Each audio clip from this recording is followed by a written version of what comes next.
Hello, everyone. My name's Mark Walmsley, and I'm the founder of the Arts and Culture Network. We're over 142,000 strong now across our 8 arts and culture LinkedIn groups. But this is the best part of the job for me. This is where I get to introduce you to our full members, and I'm delighted that Cassidy has joined me today. Cassidy, thank you so much for jumping on to do this. Yes, thank you so much for having me. I'm really looking forward to speaking about my work. I'm looking forward to it too. I know we've met before, and it's great that we've been able to do that. And we've got some of your recent photography of some of the work to show as well. But thank you so much for being one of our full members. As you know, we're entirely member funded with no one else telling us what to do. Decidedly independent as a community. So it's very much appreciated that you're a full member. So tell us the Cassidy story. Yeah, so thank you again so much. I'm really excited to be a part of the community. A lot of my passion is about bringing art to different communities, and so it's just really exciting to be a part of an arts community in London. A little bit about me is that I grew up in Japan for 10 years. I think that that's really shaped a large part of who I am. What brought me over to the UK is that I went to uni in the US. Even though I'm American, I didn't really find that like third culture international hub that really feels like home to me. And then coming to London, I've really found the community and like the people. Ironically, a huge community of American expats here. But it's been a really great support network. My background is in marketing and events, as well as kind of my education is more focused on marketing. However, it's always been a passion of mine to be creative. I've always been doing fashion, branding, things independently on top of all that work. I'm definitely a busybody. What's always really fascinated with me with marketing and branding itself is that it really tells the stories of the brands. I've always kind of been really good at looking through the brands and building perceptions, building connections and communities, and evoking emotions for the brands. So I've always had that strength, and I've been really excited to be able to put that more focused into my art, as I have been doing art in like alongside working for the last 5 years. But I'm kind of on the move of transitioning into a full-time artist. That's Um, fantastic. I mean, you kindly shared some of the work, which we'll have a look at now, but you do, intriguingly, you sit at the kind of convergence of fine art and therapy as well. So let's have a look at some of the work, and then you can tell us about the events that you produce. So I'm going to share my screen. Let's hope this works. And perhaps you could talk us through some of the work. You should be able to see that now, can you? yes, I can. That's great. Let me move this over onto my screen so it's in front of me. Okay, so there's a lovely picture of you with the work that's behind you on the wall, I think. Yes. Um, Tell us a bit more about the inspiration behind this kind of work. Yeah, so for this specific collection, I really wanted it to kind of drive the overall theme of what the workshops are going to be handling, which is how one deals with trauma, specifically sexual assault trauma, and how one can use art as like a healing device, but also as something that can kind of keep you doing things that are self-improvement and keeping you into like a routine. So it's like a different way of rewiring your brain to deal with the trauma.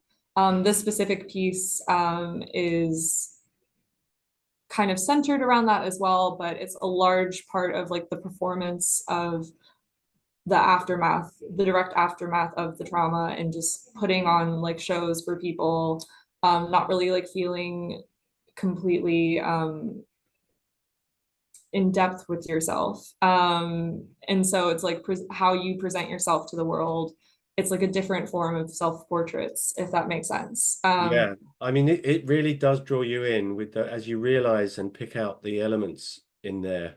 I, I, I particularly enjoy um, trying to spot things that in pictures that the artist didn't intend. Yeah, So there is a character here I can see, which probably wasn't intended. This is a man's face. yes. Well, that's kind of like the audience. And so they're like looking, you can see like a little bit of faces. There's a lot of eye imagery as well. It's Yeah, supposed to be like you're being watched, but in a very playful way. As I mentioned, like routine is a really important part of recovering from trauma. And so as routine, all of these pieces of art are layered. yeah, Acrylic works because acrylic dries very fast. They're meant to be done and broken down into different segments. So across the weeks, days, you kind of add more and more, and you have different eyes to it, and you add characters, and it's always different every day. brilliant. Let's have a buzz through. That's a different picture of the same work. Yeah. And there it is again. This is really intriguing. What's the story here? Yeah, so this one is called Grand Circle. That's like the title of this. Again, you can see the eyes at the very top, but it's kind of a theater performance of different characters. It definitely feels a lot more deep and sad. You can see like a lot of the motifs of like the dripping clouds. But still the same elements of the audience and everything are used. Yeah, that's a common thread running through, which I love. I'm going to buzz through these, but I know that you're about to revamp your website at CassidyMcCauley.com. Yes. But I imagine our viewers and listeners can get in touch to find opportunities to view your work. And I imagine you're going to be adding them to Instagram. I'm following you on Instagram now, by the way. I found you.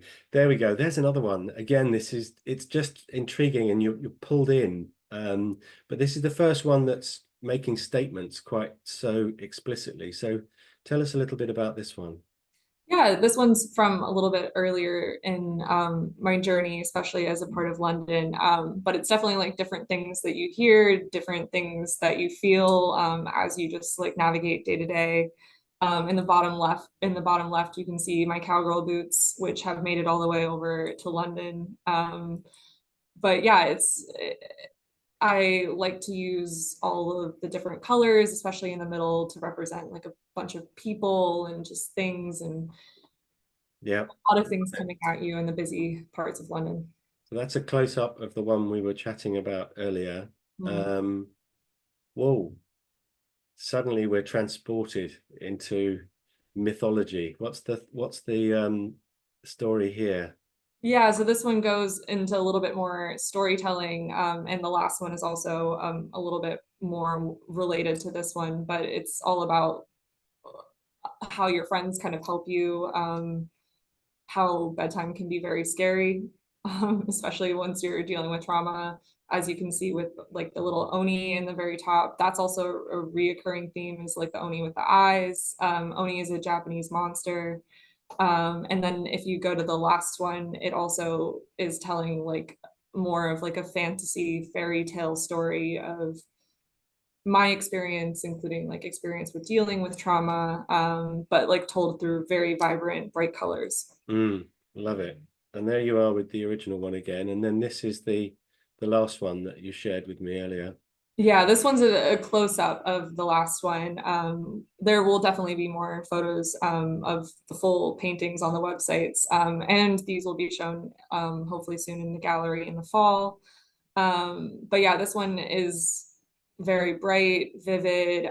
It's definitely more of a raw, intimate painting as well. But on the outside of the painting that is not pictured, you can see all of the different like onis and monsters and everything on the outside. And it's supposed to represent Eve, like Adam and Eve, as part of the story. That's brilliant. Thank you so much for giving us a glimpse into the inspiration and the thought process behind that. That's fantastic. Thank you. Now tell us a little bit more about the workshops that you were telling me about. Sadly, for our members beyond London or the Southeast, they're in-person workshops, aren't they? But I've heard fantastic reports about them, and I know you've got some coming up shortly, but subject to when we get to publish this interview, they may well have passed us. But tell us where they are, how frequently you do them, and the kind of people who come to them, and what they can expect. Yeah, so having an events background, I really pride myself on wanting to do things that are very exciting, very accessible, something that pretty much anyone of all ages and all abilities will look at and be like, yes, I'm excited. I want to go. What a fun thing to do on a Thursday or a Wednesday. But yeah, mostly on Wednesdays, we have art nights. It's normally the second Wednesday of every month, which is a little confusing, I know, to some people. But yeah, we host it in various locations around London. The next one coming up is at the Little Yellow Door in Notting Hill. So it's just going to be a really great event where there's going to be a canvas on the floor, and everyone of all different backgrounds can contribute to a canvas while there's live music. And it's just going to be an all around good time for creatives to meet other creatives in London. I also host a lot of different like informal paint and sips. It depends on the workshops as they come and go, but I always advertise them on my Eventbrite, which is going to be linked onto the website. And then also at the end of the month is I'm going to be talking about the exciting work that I'm doing at St. George's University, which is a little bit more related to sexual assault trauma, and kind of being paired with actual medical professionals in the trauma world to really take an informed approach to workshops. And throughout the workshops, it will be focused more on sexual assault survivors and trauma, and focusing on routines, because through each and every workshop, everyone will be able to take away their painting and bring it back to continue working, and also sharing their stories within it. But in the beginning of the workshop, it will be open to everyone to kind of talk more about art as therapy. And then at the end, we're going to have a bit of a celebration right around December time, just to kind of look back at what we've learned, how the workshop helped. Some of the actual survivors might join. It depends on how they feel about the workshop, and they can kind of present their art as well, and talk more about their experience.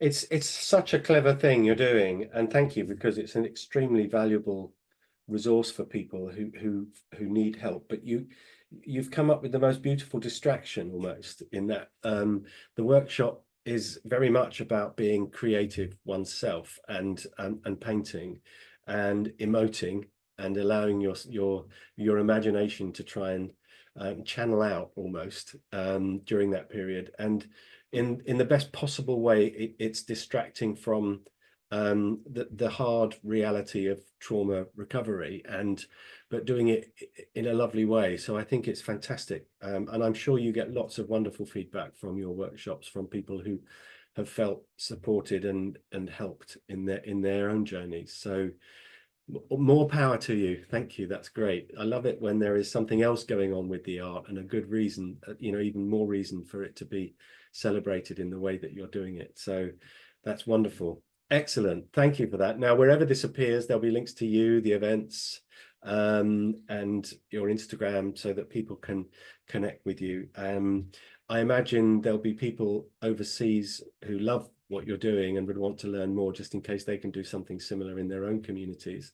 So you might have a franchise on your hands. Well, yeah, I'm definitely looking into having different people from different cultures also informing the work. So there will probably be more Zoom events in the near. That's fantastic. Excellent. Now, to have some fun, we're going to play my This or That game. We're going to record your fantasy cultural year a little bit later, and we'll add it to the profile page. So coming soon. This is really fast paced. I'm going to give you two options. You have to choose one. It's a nice way of quickly getting to know a little bit more about your preferences and what makes you tick. So Yeah, are you ready? yes. Right. Still or sparkling? Sparkling. Mac or PC? Mac. Thank heavens. Tea or coffee? Tea. Radio or television? TV. Heels or trainers? Heels. Peas or sprouts? Sprouts. Mm. Call them or text them. Text. Window or aisle. Aisle. Milk or dark. Dark. Motorcycle or car. Car. Boiled or fried. Fried. Comedy or horror. Comedy. Concert hall or sports stadium. Concert hall. Cat or dog. Dog. Test the water or dive in at the deep end. Dive in. Yes. Orange juice, bits or no bits. No bits. An hour in a library or an hour in a museum. Museum. Beethoven or Mozart. Mozart. Shower or bath. Bath. Cooking or being cooked for. Cooking. Fiction or non-fiction. Fiction. Sand or snow. Sand. Shopping online or in store. Online. Reggae or salsa. Salsa. Indoors or outdoors. Outdoors. Start immediately or wait until the last minute. Start immediately. Ooh. Android or iPhone. iPhone. Science or history. History. New York or LA. LA. Early riser or night owl. Night owl for sure. Messy desk or tidy desk. Tidy. Red or white. Red. Batman or Superman. Batman. Numbers or words. Words. Rare or well done. Rare. Mild or spicy. Spicy. Gold or silver. Silver. And finally, me too. Yeah. Finally, see the future or change the past. See the future. Yeah, it's got the lottery numbers in it, hasn't it? Yeah. Yeah. Cassidy, thank you so much for doing this. I love being able to introduce our full members to the gang.